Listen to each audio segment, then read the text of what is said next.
Monsieur Camara, je voudrais revenir sur certaines questions qui m'avaient sauté à l'esprit la fois dernière.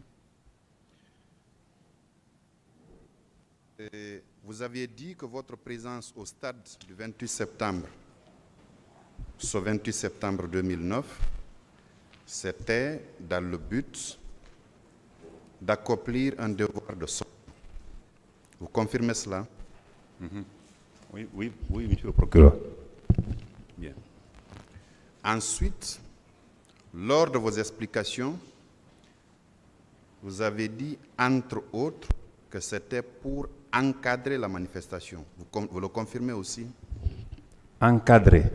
Non, ça c'est pas moi. Je disais bien sûr que... Vous voulez que je vous explique? Allez-y. Ok. J'ai dit que les hommes, quand il y a manifestation, la patrouille là, quand la manifestation, ils restent derrière, comme c'était des grands banditismes, pour encadrer derrière, pour ne pas que les bandits passent outre mesure, profitant de ces manifestations pour s'occuper ou s'accaparer des biens d'autrui. Pas moi-même. Vos hommes? Mes hommes, quand il y a manifestation, ils sont derrière toujours. D'accord.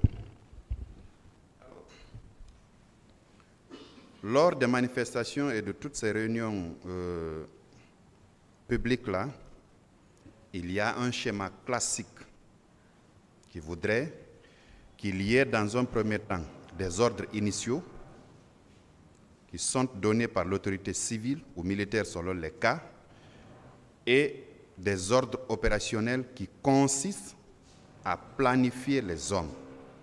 Les vôtres appartiennent à quelle catégorie? Bon, quand tu parles des ordres initiaux ou des ordres opérationnels, ça c'est par rapport à la manifestation proprement dite. Mais ce que moi je faisais nuit et jour, et tous les jours, comme tout le monde le savait à l'époque, c'était pour protéger les personnes et leurs biens. Et quand il y a manifestation, et tu donnes des instructions, vous restez derrière. Quand vous restez derrière, si les gens cherchent à profiter pour s'encaparer ou s'attaquer à la boutique des gens, il faut intervenir. D'accord. Sauf que, pour cette manifestation du 28 septembre-là, le maintien d'ordre était confié à deux corps, la police et la gendarmerie. Vous avez dit ici publiquement que votre service était détaché de ce corps de gendarmerie-là parce que vous étiez à l'époque secrétaire d'État chargé de la lutte contre le banditisme, le crime organisé et les services spéciaux, n'est-ce pas? Qu'est-ce qui explique alors votre présence, vous, et la présence des hommes qui étaient sous votre commandement au stade du 28 septembre, alors qu'on y avait planifié des policiers et gendarmes pour l'encadrement de la manifestation qui avait été projetée? Merci, monsieur le procureur. Je disais que, en ce qui me concerne, je pense que j'ai largement expliqué. Oui, ce qui me vous concerne. avez largement expliqué, Oui. Excusez-moi. Oui, je reviens. Vous avez l'obligation, ici, vous avez un statut. Vous êtes un accusé. Tout à fait. Les questions ont un sens. C'est de nous vers vous, pas l'inverse. D'accord? Vous avez le choix entre répondre à la question qui vous est posée et de vous abstenir. C'est les deux choix que vous avez. Je suis là-dessus, c'est juste un commentaire que je voulais faire. Je dis que Répondez à ma question. Ma présence, je l'ai expliqué, que je partais chez moi. Et c'était pour vraiment accomplir un devoir civique, un devoir humain, m'adresser aux gens comme je l'avais toujours fait d'ailleurs tantôt, m'adresser au public pour leur dire ceci et cela. Et vous m'avez vu, ou vous avez vu comment les gens m'ont accueilli. Je pense que ce n'était pas un mal à soi, à mon entendement. C'est maintenant aujourd'hui je comprends que tout ça a été un problème. Alors, par rapport à mes hommes, je pense que c'est la patrouille de ce tartère-là, ce jour-là, qui s'est retrouvé devant le stade, parce que le public était venu maintenant vers le stade. Mais celui qui est mieux placé à répondre à cette question, je pense que c'est le colonel Farima qui était chargé à l'époque de la patrouille. La question vous est posée, elle n'est pas posée au colonel Farimba. C'est à vous que moi je pose des questions parce que c'est vous qui êtes renvoyé devant la juridiction du jugement. colonel Farimba dont vous parlez, pour des juges d'instruction ne l'a pas renvoyé devant cette composition criminelle. Donc, les questions que je vous pose, je veux des réponses venant de vous. Si vous n'entendez pas donner une réponse, ce sera votre droit le plus absolu. Je n'insisterai pas outre mesure. Il suffira juste pour vous de dire à ce tribunal que vous n'entendez pas donner une réponse à la question que je vous pose. Mais ne me renvoyez pas à quelqu'un d'autre qui a été reçu par le pool des juges d'instruction.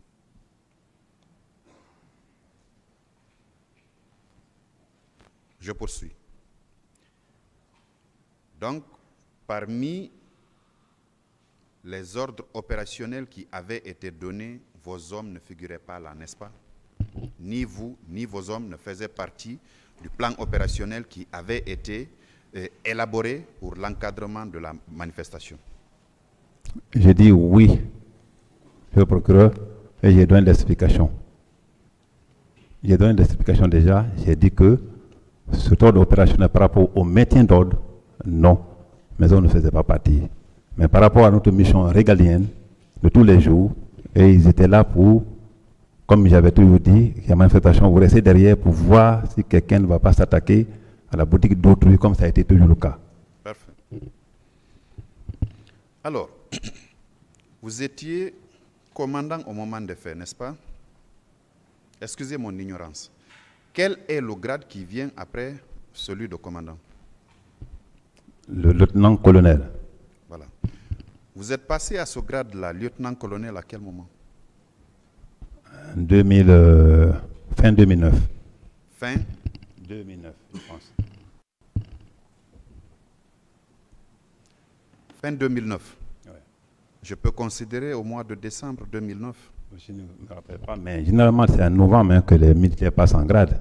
D'accord. Donc ça peut être vers novembre, comme ça.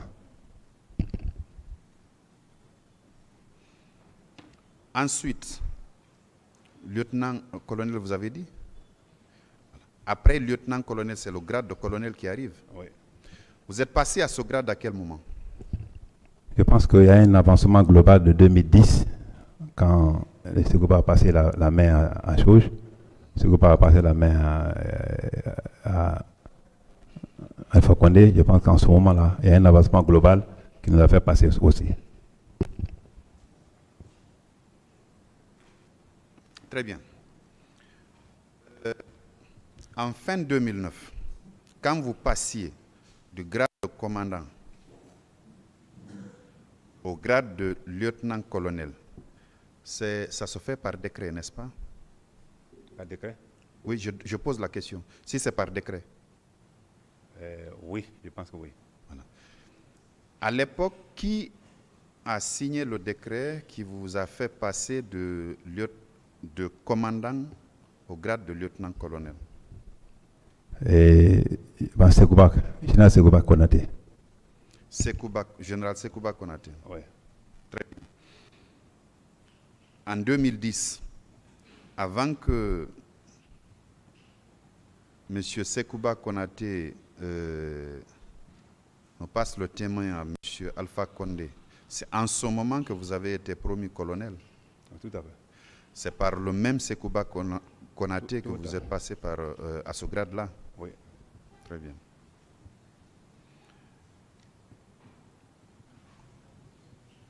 Alors, est-ce que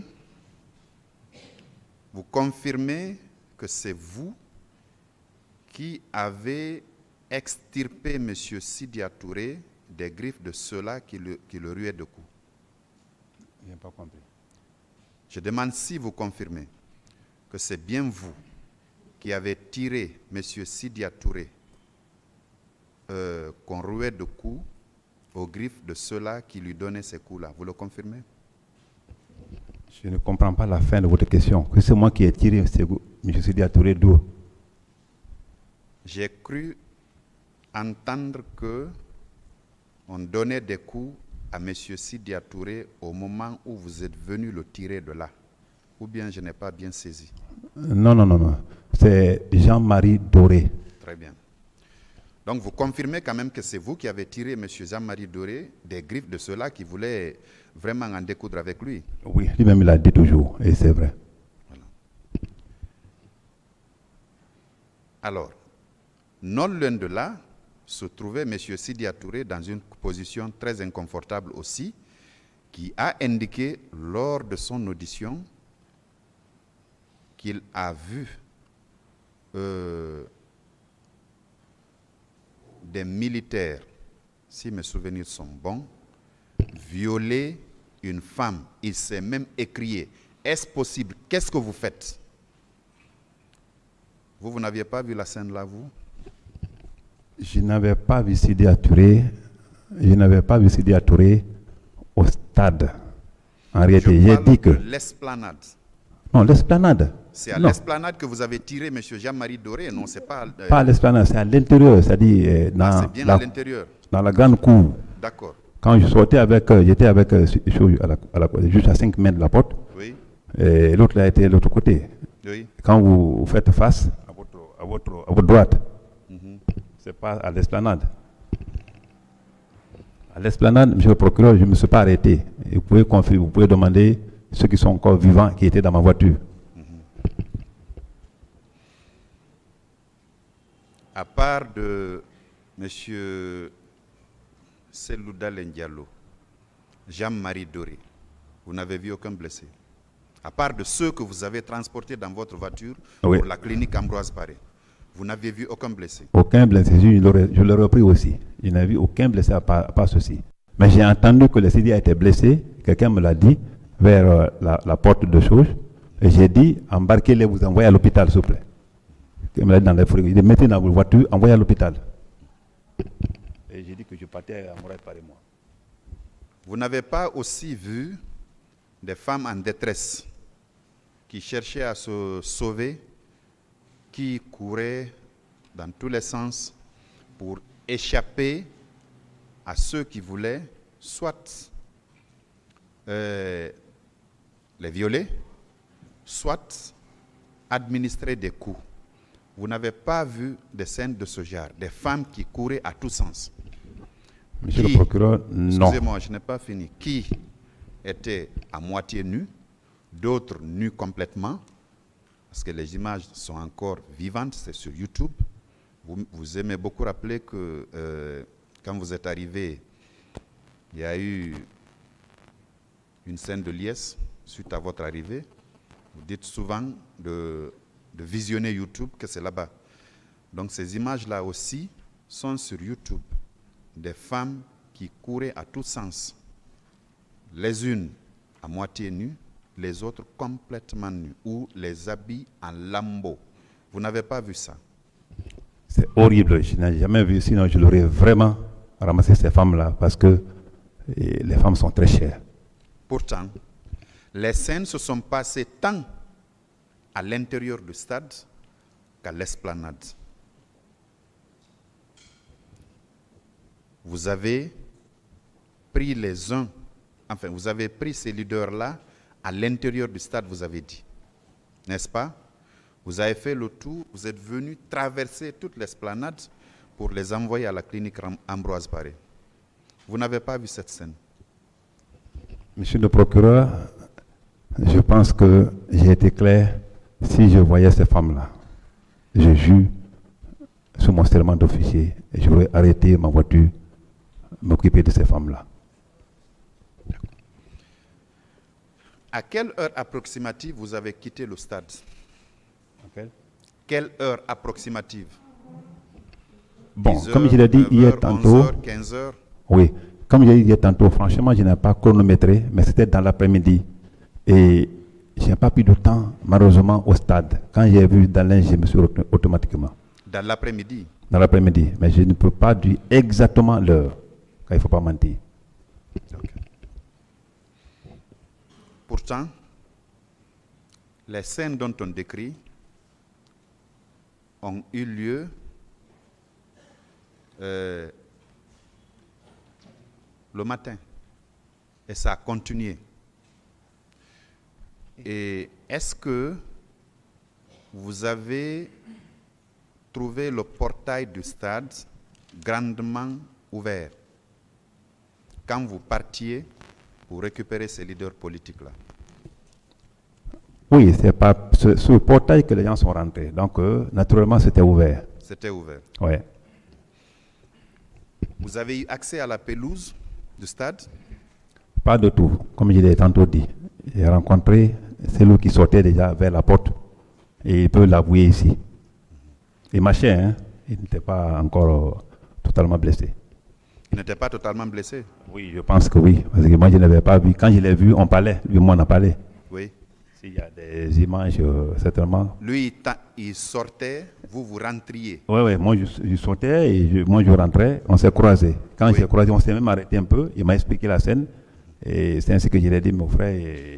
J'ai donné ma version des faits. Après, on a continué. Il vous a expliqué laquelle? Oui, il m'a dit. Qu'est-ce que vous avez dit en Oui, il m'a dit, jeune frère, voici comment les Douba là nous ont fait. Il dit, mais vous avez dit que l'armée là n'est pas sous contrôle.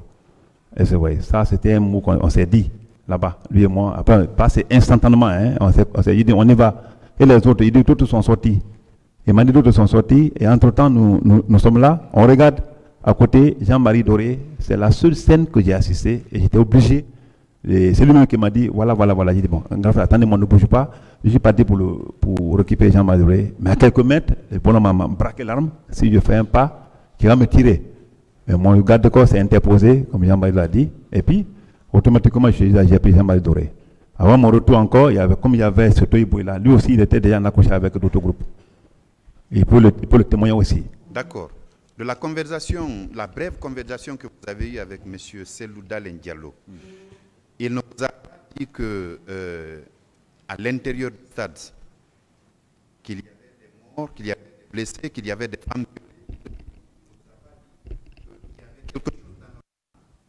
qui s'est passé à l'intérieur du stade, il ne vous a pas dit? Lui et moi, c'est le seul mot qu'on s'est échangé. Il peut là, c'est un monsieur. C'est un Walid, il peut, quand il vient, le jour qu'il viendra, il va vous l'avouer. Il ne m'a jamais dit cela. Jamais. Je sais qu'il me regarde quelque part au bout du monde. D'accord. Et M. Jean-Marie Doré, quand vous l'avez tiré des griffes de ces gens-là, vous avez eu une conversation avec lui? Non, lui, il était déjà blessé. Hein. Il ne parlait pas. Il était vraiment blessé. Ah, il était blessé. Il se tordait de douleur, façon là et tout. Il était blessé. Aucun des leaders que vous avez sauvés ne vous a dit qu'il y avait des vies en danger à l'intérieur du stade, à l'esplanade du stade. Personne ne vous a dit qu'il y avait des personnes qui étaient mortes par balle ou des femmes qui étaient violées. Personne ne vous l'a dit? Pratiquement, de là-bas jusqu'à ce que j'ai les déployés à l'hôpital, ils sont tous encore vivants. Heureusement, c'est un qui est aujourd'hui de l'autre côté, dans le pays de Songe. Mais personne ne me l'a dit là-bas, sur ce trajet-là, que mon commandant, il y a des blessés là-bas ou il y a des morts. Non, pratiquement non. Je pense que Baouri à Conakry et tant d'autres, ils peuvent vraiment vous le dire ici. D'accord. À part vous avez été nommé au poste de secrétaire d'État par un décret, n'est-ce pas? Je n'ai pas compris. Vous avez été nommé secrétaire d'État par décret du président d'alors? Tout à fait. C'est le seul décret que vous avez, que M. Moussa Dadis Camara a signé vous concernant? Il n'a jamais signé un décret pour vous faire passer d'un grade à un autre? Oui, j'étais d'abord secrétaire d'État. Après, à l'arrivée de Wade ici, le président Wade ici, donc ils ont parlé de la lutte contre la drogue et tout, l'engagement à l'époque de la communauté internationale, qui était une obligation. Et il a dit, le jeune qui lutte contre la drogue, là, il est lourd. On m'a présenté, c'était à la villa Sili, on l'appelle comme ça, et il a décidé de me donner un grade spécial. C'est en ce moment, si j'étais capitaine comme eux, c'est en ce moment que le grade de commandant est venu. Ça, c'est en quelle année? On est en 2009.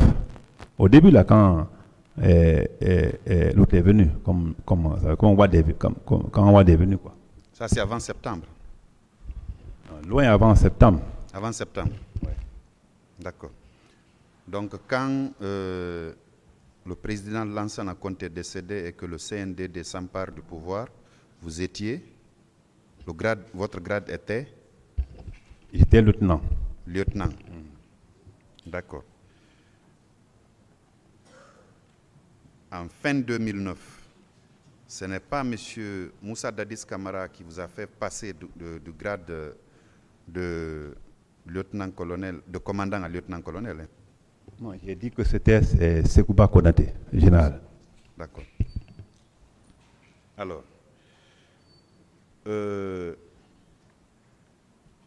est-ce que vous n'avez pas eu connaissance de la présence de camions militaires qui étaient stationnés au camp Samori Touré, dans lesquels on retrouvait des corps sans vie? Vous n'aviez pas reçu cette information-là? Pas de tout, Monsieur le Président, pas de tout. Procureur. Hmm? Je suis procureur, le président est en face de vous. Monsieur le procureur, s'il vous plaît. Vous n'avez pas reçu cette information-là? Pas de tout, Monsieur le procureur. Ni au camp Samori, ni au camp Alpha Yaya? Non. Au camp Samori, je vous ai dit, le camp Samori, le dispensaire est déconnecté du camp par un mur séparatif. Donc j'étais avec les leaders là-bas et ils savent que j'ai pris un peu de temps avec eux pour leur remonter le moral et je n'avais pas appris cette information, franchement. Aviez-vous été informé peu après les événements du 28 septembre que on a décidé de passer une couche de peinture au stade du même nom? Est-ce que vous aviez été informé que peu après les événements, on est allé peindre le stade?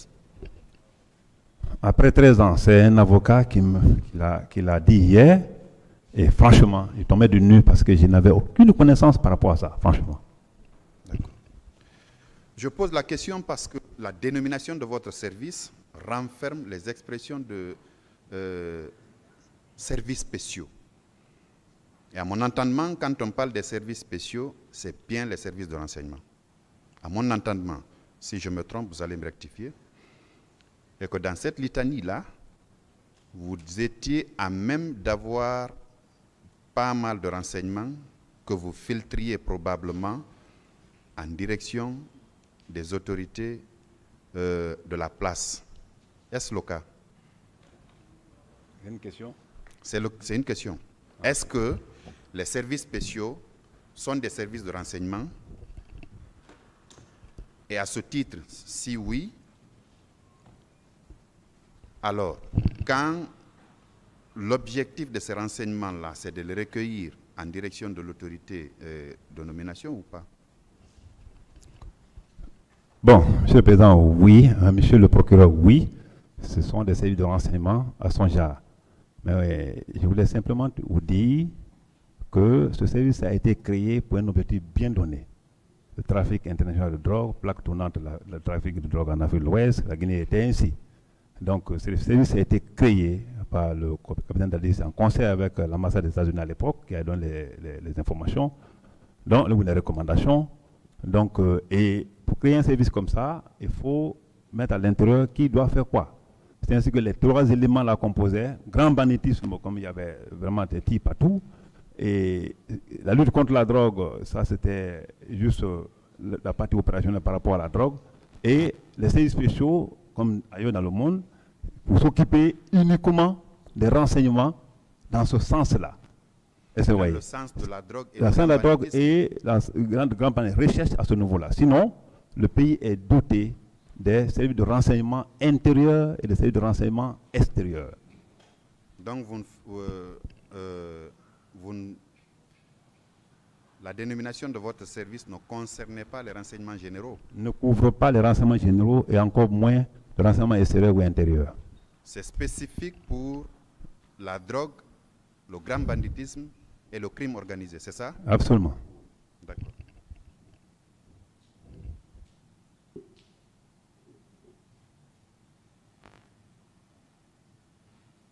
Alors, quand j'ai cru avoir lu dans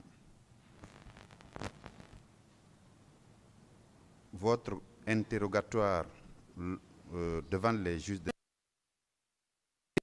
vous êtes agronome de formation. Vous avez décliné que vous étiez agronome de formation, c'est ça? Que j'étais? Agronome de formation. Absolument, oui. Agronome, n'est-ce pas? D'accord.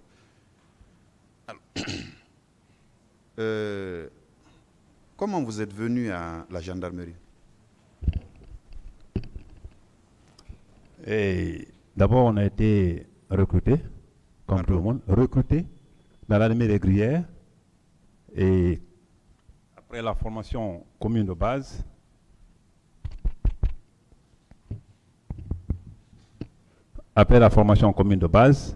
et de 2 ans à peu près, nous avons fait un concours ils ont fait un concours au sein de tous ces soldats pour la gendarmerie nationale, concours national. Et c'est à l'issue du concours national que je me suis retrouvé à la gendarmerie nationale. Je peux savoir c'est en quelle année? Recrutement, c'est en 2013. 93 plutôt. 93. Oui. La formation commune de base, c'était en 93, vous avez dit? C'est en 93.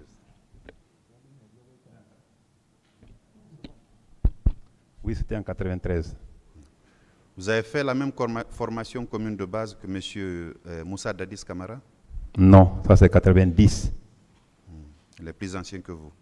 Il est plus ancien que vous. Oui, ils sont plus anciens que nous. D'accord. Monsieur le Président, j'en ai fini pour le moment. Monsieur le Président, c'est le procureur. Notre échange tournera essentiellement autour de 5 ou 6 points. Mais avant, je voudrais juste vous rappeler que c'est vous qui avez eu un examen de conscience et spontanément, vous avez levé la main dans le box et quand le président vous a demandé de venir ici, vous avez dit que vous veniez pour dire la vérité. Je suppose que contrairement à ce que vous aviez dit lors de votre premier interrogatoire, le même examen de conscience va vous conduire à dire la vérité. Parce que quand vous parliez, je vous ai entendu dire que vous êtes mortel. Que ce soit en prison ou ailleurs, vous allez mourir. Et que vous n'avez pas peur de cette mort qui est inévitable. Donc moi, je vais vous poser une question. Je ne reviendrai pas sur tout ce que mes collègues brillamment dit. Et je ne reviendrai pas sur ce que substantiellement vous aviez dit lors de votre premier interrogatoire.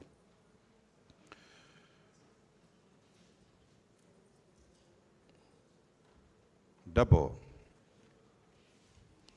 est-ce que vous confirmez qu'il y a eu des pillages le 28 septembre et les jours suivants? Bon, je ne peux pas confirmer parce que je n'ai pas assisté. Pourtant, hier vous aviez dit qu'on retrouvait des véhicules dans l'enceinte du camp. Des véhicules qui n'étaient pas la propriété de l'armée guinéenne et qui n'étaient pas la propriété d'un occupant du camp. Ces véhicules sont issus de quoi? Ok, ça c'est pas seulement parler du 28 septembre que j'ai parlé de ça. J'ai parlé de ça de l'administration du service d'anti-drogue qui était au sein de la présidence. Il ne faut pas arrêter quelqu'un et que tu prends tous ses biens et que tu le fais de posséder de ses biens. Ce n'est pas ses biens qui sont en position de faute, c'est sa personne. C'est ce que je voudrais dire ici. D'accord. Parce que vous aviez dit, voilà. Je suis satisfait par rapport à votre réponse, monsieur. Vous avez dû suivre, ne serait-ce que les médias, le 28 septembre au soir ou les jours d'après, où on faisait état du pillage des commerces du côté de Amdalaï, Koza, Bambeto, et le contenu avait été emporté par les pilleurs. Est-ce que vous étiez informé de cela? Bon, je n'ai pas été informé de ça. Moi, je n'écoute pas trop la radio. Pourtant? Je n'écoute pas la radio. Ça, c'est la vérité. Oui, vous n'écoutez pas la radio, mais c'était une actualité, une préoccupation Oui. nationale. Mais- Même les vendeuses de feuilles de manioc en parlaient. Ce n'était un secret pour aucun Guinéen qu'il y avait eu des pillages. Oui. Vous, Je- qui étiez au camp en ce moment, le camp où vous avez grandi, vous l'avez précisé hier, vous aviez dit que vous connaissiez les coins et recoins de ce camp, n'est-ce pas? Est-ce que vous n'aviez pas entendu entre vous là-bas Franchement, parler de monsieur ces le pillages? procureur, il faut que je mens. Si je savais, j'allais le dire. Il faut que je mens. Parfait. Alors, on a parlé de disparus. Vous avez dû suivre, lors des audiences ici, des victimes qui sont venues dire au tribunal qu'elles venaient se constituer partie civile pour n'avoir pas vu les leurs qui sont sortis du stade le 28 septembre, qu'elles ont recherchés des jours après. Même l'exposition des corps à l'esplanade de la grande mosquée Faisal, il y en a qui y ont fait des tours, mais qui n'ont pas retrouvé leurs parents sortis de leur domicile le 28 septembre pour venir au stade. Vous étiez informé de ça quand même, M. Marcel? J'ai vu ça. Très bien. Qu'en savez-vous? Les disparus, je ne peux pas dire exactement où ils sont. Et comme on parle de disparus, vous savez, chaque camp a une responsabilité. Vous êtes conscient quand même, Le colonel Théa, vous êtes conscient le quand général même, Théa maintenant, qui est... Monsieur Marcel, Oui. vous êtes conscient quand même qu'il y a eu des disparus, n'est-ce pas? Ah, vous savez, c'est un problème complexe. Et ce que tu n'as pas vu, mais si les gens parlent, il faut qu'on vérifie la réalité. Et surtout, le camp dont on parle, quand Samori, quelqu'un dit j'ai vu, il est là, il est vivant, le journal Théa. C'est un homme. Demandez-le, il était le commandant du camp En de Samori. attendant, Si on envoie les corps Messieurs, chez lui, Messieurs. les corps ne peuvent pas sortir. Monsieur Marcel, Oui. en attendant, c'est vous qui êtes à la barre. Non, je ne sais pas, comme l'affaire de corps disparu. Je ne connais pas le lieu, ça n'a pas fait devant moi. C'est ici que j'ai appris, c'est des informations. Chacun de nous doit chercher, mais si le colonel, le général Théa lui-même a confirmé qu'il a vu et qu'il était commandant du camp, alors où on a envoyé ses corps? Demandez-le. Il va vous dire qui lui a donné l'ordre ou bien où on en a envoyé. Parlons des violons qui étaient, enfin, des lieux de privation de liberté qui étaient institués dans l'enceinte du camp. Il y a quand même un conteneur qu'on avait érigé comme violon. Est-ce que vous étiez informé de ça?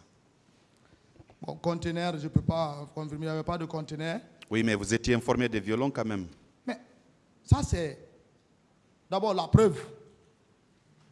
Où était cette bouille béret rouge pendant un mois? Vous étiez informé qu'il y avait des violons au camp ou pas? Mais non, pas des violons, mais le violon. Parce que c'est les antidrogues qui arrêtent. Quand tu arrêtes quelqu'un, il faut que tu le loges. Bien. Cet antidrogue, c'est le service de M. Thiebro. Il avait Il faut le un loger. violon à l'intérieur. Bien sûr. Il ne peut pas nier Monsieur, ça. il y en a qui avaient des victimes qui avaient parlé d'un lieu de privation de liberté également là-bas qui était administré par M. Claude Pivy. Vous confirmez? Non. Là, je ne suis pas au courant de ça. Bien. Vous savez, son service... Puisque vous étiez dans l'enceinte du camp, le 28 septembre et les jours qui ont suivi, il y a bien des victimes qui ont été torturées à l'intérieur là-bas. Et quand on torture un être humain, ce qui est sûr, vous entendrez forcément des cris.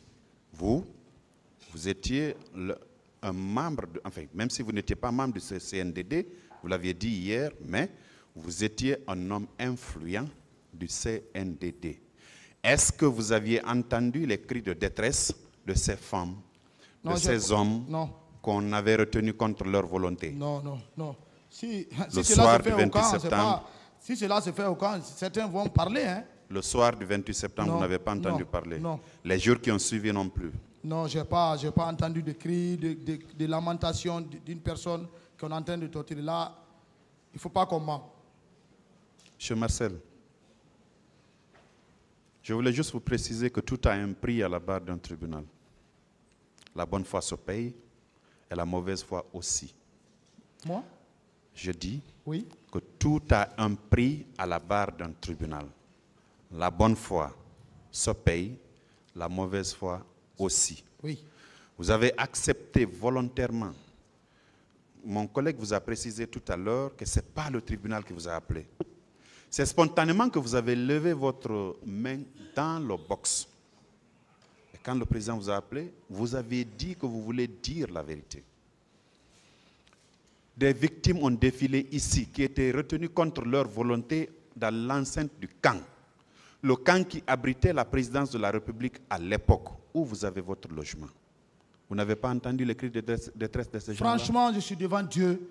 Si j'avais entendu, j'allais le dire. Je suis venu pour dire la vérité. Mais si je mens encore, alors, où est la vérité? Parfait. Je continue.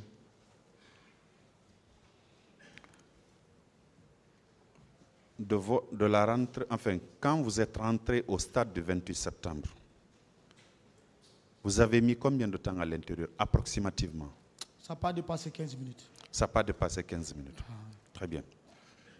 Vous avez dit tantôt que vous avez vu M. Aboubakar Diakité, dit Toumba, qui donnait des coups à certains bérets rouges.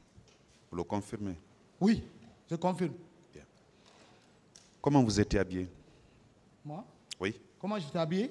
bien sûr. C'est ma question. J'étais en tenue camouflage militaire. Tenue camouflage militaire. J'étais en tenue camouflage. Est-ce que vous aviez un par-dessus? Bon, par-dessus? Non, je ne porte pas par-dessus. Vous n'avez pas de par-dessus? Non, par-dessus, vous savez, c'est long. Donc vous n'étiez qu'avec votre seule tenue militaire. J'étais avec ma tenue, ma grenade et l'Iran à côté gauche. Vous aviez une arme? Oui, j'avais. Quelle est la nature de l'arme que vous aviez? Mon arme était le PMAK, pistolet Alexandre Kalachnikov. Très bien. Beaucoup de victimes ont soutenu lors de leur interrogatoire, enfin lors de leur audition, je m'excuse, devant le pool des juges d'instruction, qui vous ont vu, vous Marcel Guilavogui, ouvrir le feu sur les manifestants. Vous venez de confirmer que vous aviez une arme. Est-ce que vous l'aviez utilisée dans l'enceinte du stade du 28 septembre? Moi, je ne suis pas parti avec PMAK au stade. C'est ma seule grenade qui était avec moi. Je viens de vous poser la question, vous m'avez répondu, M. Marcel. Oui. Je vous ai demandé de me décrire votre habillement. Vous l'avez décrite. Oui. Je vous ai demandé si vous aviez une arme. Vous m'avez répondu par l'affirmative. Je demande maintenant si vous aviez fait usage de votre arme. Vous dites que vous n'aviez pas d'arme? Non, je ne suis pas parti avec une arme PMAK au stade. J'avais une arme, mais pas au stade. Le tribunal appréciera votre Je déclaration. n'ai pas envoyé d'arme. Maintenant, on a parlé des femmes victimes de viols et de violences sexuelles. Vous avez mis 15 minutes approximativement dans l'enceinte du camp, dans l'enceinte du stade, j'allais dire. Est-ce que vous n'avez pas vu des femmes qu'on violait, des femmes qu'on tentait de violer, des femmes qu'on a mis, nues, des femmes qu'on traînait au sol parce qu'elles ne voulaient pas se faire violer? Vous n'avez pas vu des scènes comme ça? Non, si je voyais, j'allais le sauver. J'allais le sauver. Moi, un homme ne peut pas violer Vous une femme n'avez devant rien moi. vu de tout ce que je viens de Je décrire? n'ai pas vu, là. je n'ai pas vu. Ça, il faut que je sois clair. Je n'ai pas vu ça. Si je voyais, ça n'allait pas faire devant moi. J'allais insister, j'allais sauver la dame. Ça, c'est clair. Parmi tous ceux qui sont au box ici, qui vous aviez vu et reconnu formellement à l'intérieur du stade du 28 septembre? ce que j'ai vu, ce que je viens de vous dire ici. Oui. J'ai vu le commandant Toumba. Oui. Il se battait avec ses soi-disant bérets rouges. C'est à ma sortie. Il avait une arme, M. Toumba Diakité? Hein? Il avait une arme? Non, je n'ai pas vu d'arme avec Toumba. Parfait. Tout le monde n'avait pas une arme. D'accord. Lui, vous l'avez vu et C'est gros, lui, je l'ai vu à la sortie de la pelouse. Et avec son groupe. C'était nombreux. Hein? Il y avait certains bérets rouges, certains en béret vert, certains en code body, certains n'avaient pas de béret. Monsieur Tchebro, Oui, Moussa oui. Tchebro Kamara, vous l'avez Oui, vu? c'est lui. C'est les deux personnes Dans l'enceinte du dans stade. l'enceinte du stade, ici. Ceux qui sont là, assis. Il avait une arme aussi. Bon, non? Il Non. n'avait pas d'arme. Non. Il y avait des hommes qui l'encadraient. Ah, bien sûr. Qu'est-ce que vous l'aviez vu faire? Bon, je ne l'ai pas vu frapper quelqu'un. Bien. Mais je l'ai entendu parler. Mais les paroles là, c'est comme moi-même, j'étais en danger. Ceux qui étaient autour de lui, qu'est-ce qu'ils faisaient eux? Non, ils étaient là. J'avais dans Toïboïde, certains bousculaient, c'est lourd. Ben, le jeune qu'il avait porté, c'est un homme. Hein. C'est un vrai homme. Pendant qu'on molestait M. Selouda Diallo, M. Tchebro était là? Mais il était là. C'est pourquoi. C'est le fait de ces hommes. C'est ce qui m'a fait mal. C'est le fait de ces hommes. Immédiatement, j'ai compris. Hop, cet homme-là a gâté le pouvoir qu'on a tant cherché. Est-ce que ce sont ces hommes mais c'est ces hommes qui ont administré des coups à M. Ils étaient en Selouda body Diallo? noir, le body noir, écrit anti-drogue. C'est ces hommes. Il n'y a pas d'autre groupe que lui. Il était là. Il était là. Vous ne l'avez pas entendu défendre à ces hommes? Non, non, non. De Du donner des coups à ce monsieur? Du tout. Plutôt, le jeune qui avait porté, lui-même, on le brusque. Mais le jeune le fonçait que vers la sortie. Aviez-vous vu monsieur Claude Pévy? Non, non. Claude Pévy, on ne s'est jamais vu même le 28. Je ne l'ai pas vu. On ne s'est même pas vu. Je ne l'ai pas vu, je ne l'ai pas assisté. Je n'ai pas vu Claude Pévy. Donc les seuls que vous avez vus et reconnus, c'est monsieur Aboubakar Diakité d'Itumba. Degré est rentré au stade. C'est le procureur. Oui, je parle de ceux qui sont dans non, le box. Non. Vous n'avez vu que monsieur Aboubakar Diakité Oui. d'Itumba Oui, je l'ai vu. et monsieur Moussa Tchebro Kamara. Oui. C'est les deux que vous avez vus. Oui. Et vous les avez formellement identifiés. Non, lui-même, même en distance, tu vas le reconnaître. Par sa taille, d'abord, tu peux le reconnaître. Bien. Le soir du 28 septembre, est-ce que vous avez fait un tour du côté de l'hôpital Donka? Non. Moi, je ne suis pas sorti du camp. Non. Tout ce qu'on est en train de dire, et puis il y a Donka. Non. Vous n'êtes pas venu à Donka? Non, ça c'est assez faux. Et à l'hôpital Ignace Dine, Non, vous je y suis avez même fait pas un sorti. tour? Monsieur le procureur, je ne suis même pas sorti du camp. On était frustrés. Même Dadi, le président Dadi, je ne l'ai même pas regardé. Jusqu'à là où nous sommes, là, on ne s'est jamais assis pour discuter l'affaire du stade. Ou qu'est-ce qu'il dit? Non, il connaît. Il ne peut pas. Jusqu'à présent, monsieur le procureur, s'ils étaient fautifs, si c'est moi qui avais commis, ou bien nous qui avons commis ces extractions, le président Dadis allait m'appeler. Je le connais. Martin, tu as fait ça. Pourquoi tu as fait ça? Comment vous vous êtes retrouvé au dispositif du cérémonial du 2 octobre 2009? 2010, j'allais dire. Oui, là, c'est le commandant tout moi-même qui m'a obligé de partir. Hein. Oui, c'est lui qui m'a dit, hey, lève-toi. Toi, malade là. On va aller au 2 octobre. J'ai dit, allez-y, faites ça. Regardez là. Moi, j'ai dit, allez-y, faites ça. Laisse-moi. Non. Les jours d'après. Les jours d'après. Les jours après? Les jours d'après. 2 octobre? Oui. Mais on était méfiants, on était là. Vous étiez là. Est-ce que vous avez eu un échange avec la commission d'enquête internationale qui avait été mise en place? Moi, je n'ai jamais vu une commission nationale et internationale me demander de me poser une question sur le cas du 28 septembre. Jamais. Je n'ai pas vu, je n'ai pas... Ils m'ont jamais assis. Je n'ai jamais vu.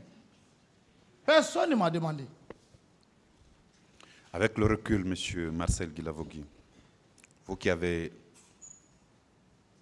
dit devant le tribunal que vous voulez dire la vérité, avec le recul, 14 ans après,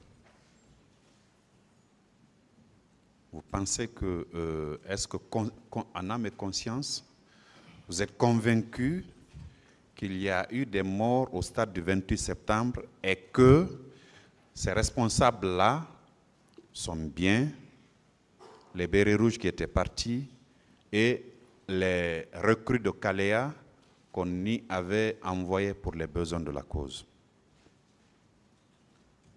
Bon, ça c'est clair, ce que vous dites. Les bérets rouges, ils ont été habillés en rouge. Certains habillés en civil.